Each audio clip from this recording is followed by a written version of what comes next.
It's funny you mention interventionist policy, because I was trying to argue.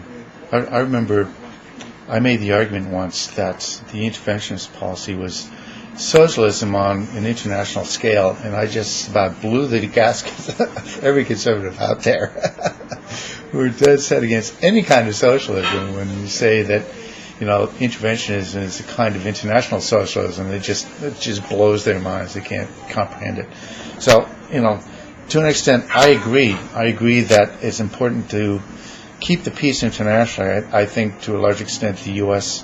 has got more than its share of the burden for this. I would be happy to have something where we had sort of an international global police, if you will, that was funded by more than just the U.S. taxpayer. All right, I think that it benefits everyone in the world. I think everyone should contribute.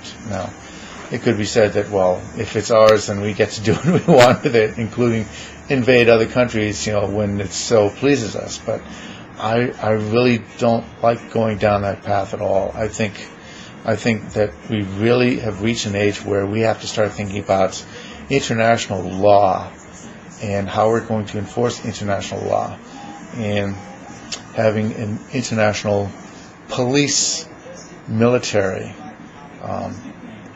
in order to stop genocide, for example, and other egregious violations of people's human rights. So I agree with you about interventionism, but to a much lesser degree.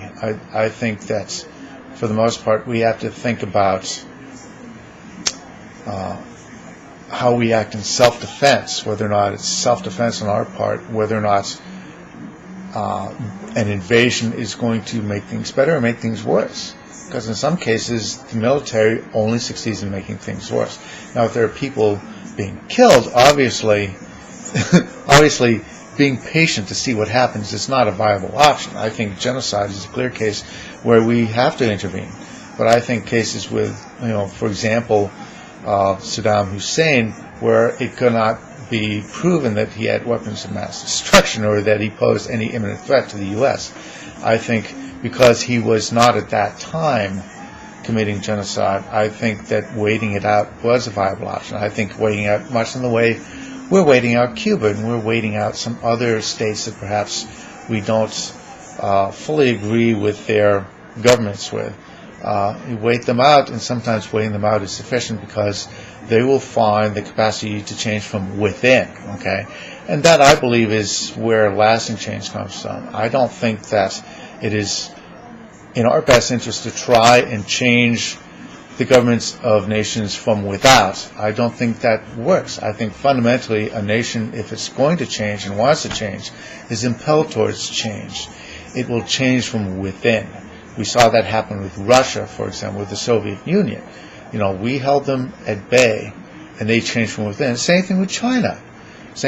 We held them at bay, and they're changing. They're changing from within. They're not changing because we're forcing them to. They're changing because they're seeing the light. They're seeing the intelligence of doing so. And they want to change, and they're changing from within. I think fundamentally that unless there's something that's either threatens the U.S. or there are people being killed, I think military intervention is very rarely the wise option. So anyways, that's all for now. Thanks.